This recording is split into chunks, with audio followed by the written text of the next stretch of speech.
If this video shatters the image that you had of John Cena, I'm very, very sorry.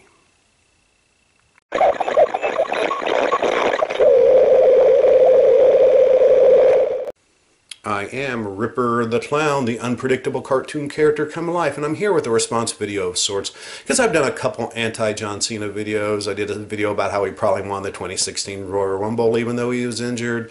I did a video about how in 1997 if Cena was with the WWF and Brian Pillman, boom, shot him with his gun, he probably would have been on Raw the next night winning matches. And I also did a little skit about how this Easter Island head was the brand new John Cena action figure. It looks just like John Cena, doesn't it? With that protruding brow and that jutted chin. Yeah. I mean, seriously, like this looks just like John Cena. I mean, this would be the perfect John Cena action figure.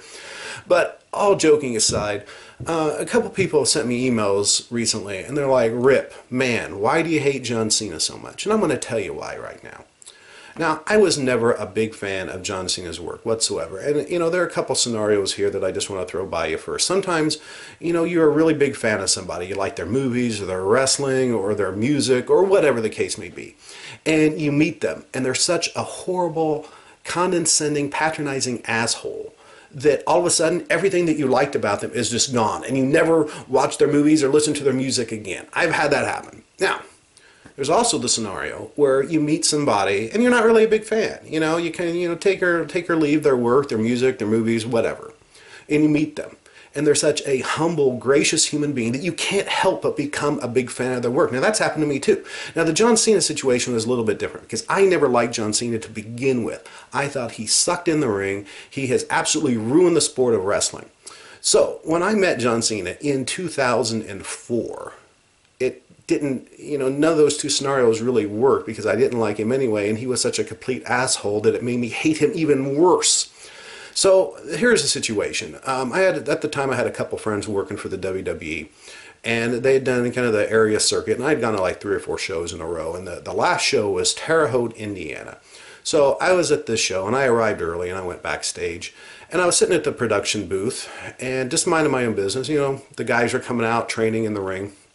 And all the guys were eyeing me, and I couldn't really figure out why. Now I was dressed really nice. I'd actually just come from a funeral, and I was in a suit and tie, and not looking, like Ripper right now. This was way before Ripper was born, by the way. But so I'm sitting there in my suit, and nobody really acknowledges me. The only guy who acknowledged me was Rico. He came over, shook my hand, introduced himself.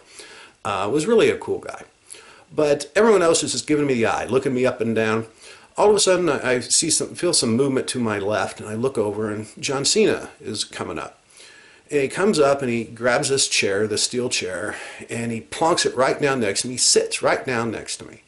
I just thought that was really, really weird. He didn't say a word, didn't say anything, just sat right down, and we're like shoulder to shoulder. Like he is, blatantly intruding on my personal space.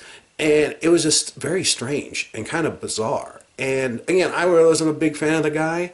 And he just had this really, this aloof, kind of angry look about him.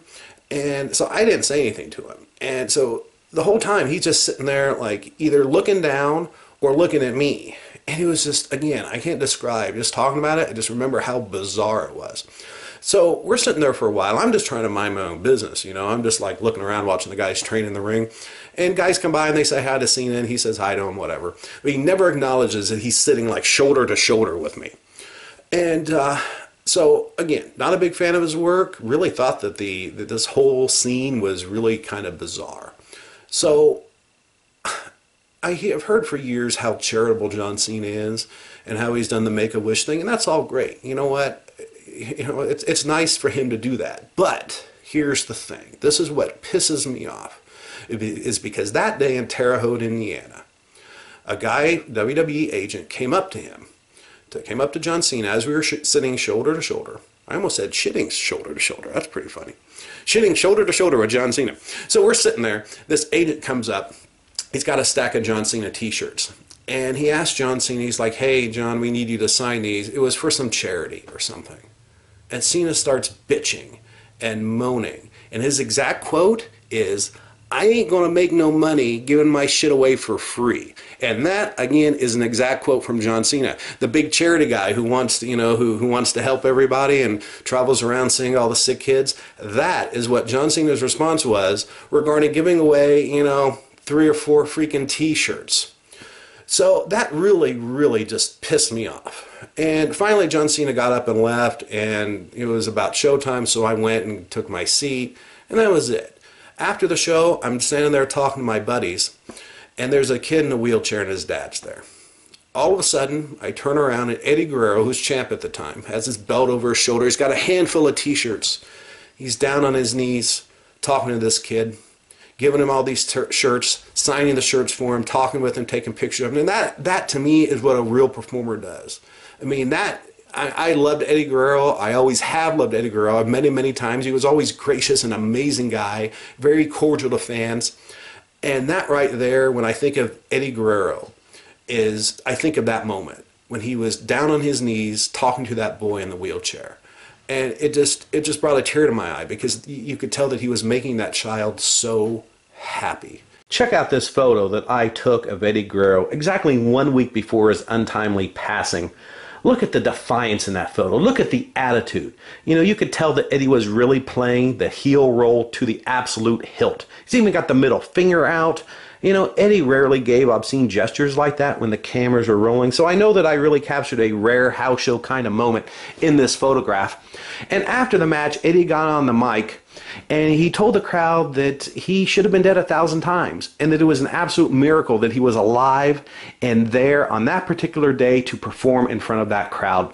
And I've never heard of Eddie. I've watched a lot of videos and read a lot of reports of house show results. I never heard of him doing anything similar. And then ironically and coincidentally and tragically, he would be dead exactly 1 week later.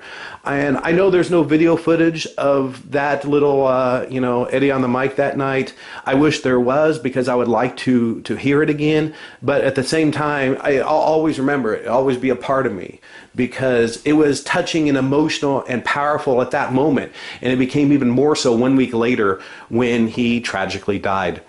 And I've loved this photo so much, I actually put it on the cover of my very first fiction book, which is also an award-winning fiction book entitled Dead Wrestlers, Broken Necks, and the Women Who Screwed Me Over. You could look it up on Amazon if you so desire. And here's a little addendum for you guys regarding that incident in Terre Haute when Eddie came out. I'm talking to my buddies who were with the WWE at the time, and Eddie came out and talked to that boy in the wheelchair. At no time did I hear Eddie Guerrero bitch and complain about giving his shit away for free and how he wasn't going to make any money off the shirts he gave that boy. You could tell by the humble look on Eddie's face that he was touched to be there to make that little boy happy, to put a smile on his face and bring some joy into his life. And you know what? Guess what? John Cena was nowhere to be seen. John Cena didn't come out and talk to that little boy. It was Eddie Guerrero.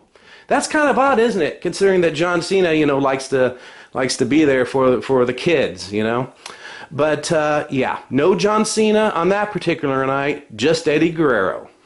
Okay guys, here's the deal. Having unwillingly sat shoulder to shoulder with John Cena for approximately 10 to 15 minutes as he sat there mumbling, grumbling, cussing, and farting. Yeah, he farted twice. I had to sit there and smell that shit. And not, just generally speaking, he was acting like a boorish, crude, angry gorilla man. I believe that I could speak for him in this instance, because that moment we just bonded. We really did.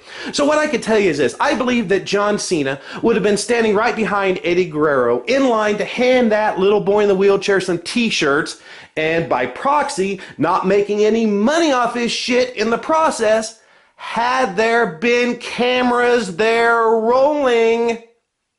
So when I hear talk about how wonderful John Cena is, and I see him on all the TV shows and how charitable he is, blah, blah, blah, blah, freaking blah, I think of that night in Terre Haute, Indiana, when he was bitching and moaning about signing and giving away a handful of t-shirts for free. To me, I hate hypocrites. I really hate hypocrites. And you can go on all the junkets to talk to people and to do charity work all you want, but and you're bitching about giving away a couple t-shirts because you ain't going to make no money. Let me tell you, people, John Cena is a big goddamn sham. And that right there proves it. Now flash forward to 2010. WWE, whenever they come into town, they were going to, whenever the guys would work out at the gym that I worked out in at the time. It's now defunct. It was an old Gold's Gym. So I'm in there. It was a Sunday afternoon. I believe it was March. February or March. It was really cold outside. And the WWE was in town doing the show at the Assembly Hall over in Urbana, Illinois, University of Illinois. And my alma mater, by the way. And so I'm at the gym, and it's like a 3 o'clock show. So I'm at the gym like probably around noon, 1 o'clock. And a couple of the guys came in. Now there's no one at the gym that day. It's empty, completely empty. And two of the wrestlers were in there. It was Cody Rhodes and John Cena. And me. And like maybe a couple other stragglers who had no clue who they were. So, I'm just, hanging around the gym, and at a certain point, I saw John Cena go into the locker room. I figured he was going to leave. And I mean, I don't like the guy, but I figured, hey, I'll get him to sign something. I'll throw it on eBay. So I go into the locker room. There's no one in there, and he's done. By the time I get in there, he's like got his bag. He's about ready to head out. I go in there. I'm like, hey, Mr. Cena, man, can you sign something for me? I actually complimented him, and that's the only thing I could compliment Cena on, was I actually told him I liked the promo that he had done the week before on Raw, which I think was about Mike Tyson's Punch-Out or something. And he was just the complete biggest asshole. Like, he just snapped at me. Well, I'm getting ready to go, and you want it done, you better do it right now.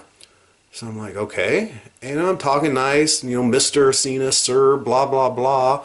And I hand him the thing to sign, and he signs it. And he hands it back to me, and he flings the pen, and it hits the thing, and he gets in my face. He's like, well, thank you very much. And he just storms out. I'm like, you got to be freaking kidding me. The child hero, the big, WWE's big answer to Hulk Hogan, the new Hulk Hogan, the Superman, the public relations guy that they love to put on all the shows, was just a complete and utter asshole. I mean, I could see if there's like 100 people in there, and I wouldn't have bothered a guy if there was 100 people in there. There was no one in there. So a few minutes later, I just bumped my John Cena head. Thanks for that autograph, John.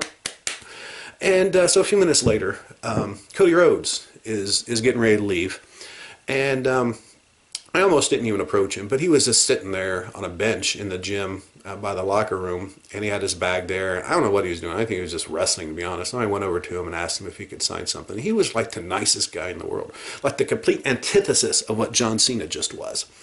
And he was like cordial, asking me questions. He asked me if I was going to the show. I told him no, I couldn't.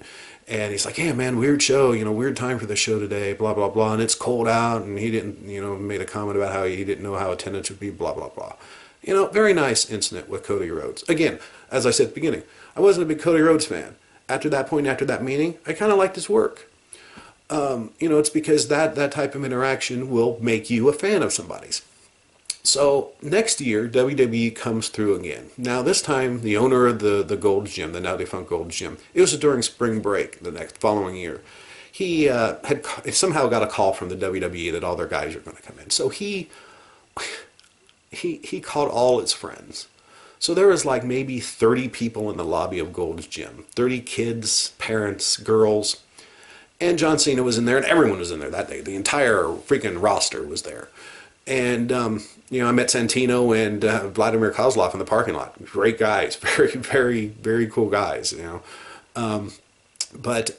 So we're there, and John Cena's walking around doing this thing. And there's, a group of people at the lobby, and they're waiting for him.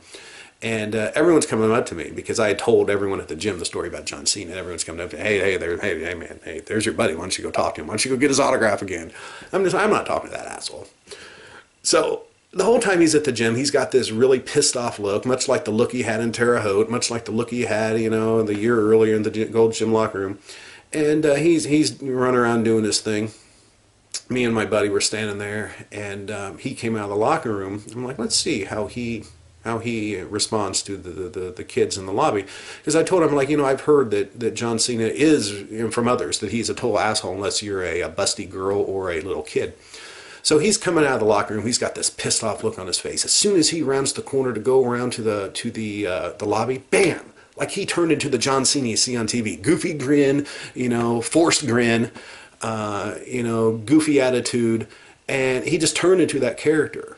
And I said, look at that. I mean, we both saw. It was just like an instant transformation. So, and he signed their autographs and he took pictures with them, and you know, he went on his way and everyone left happy.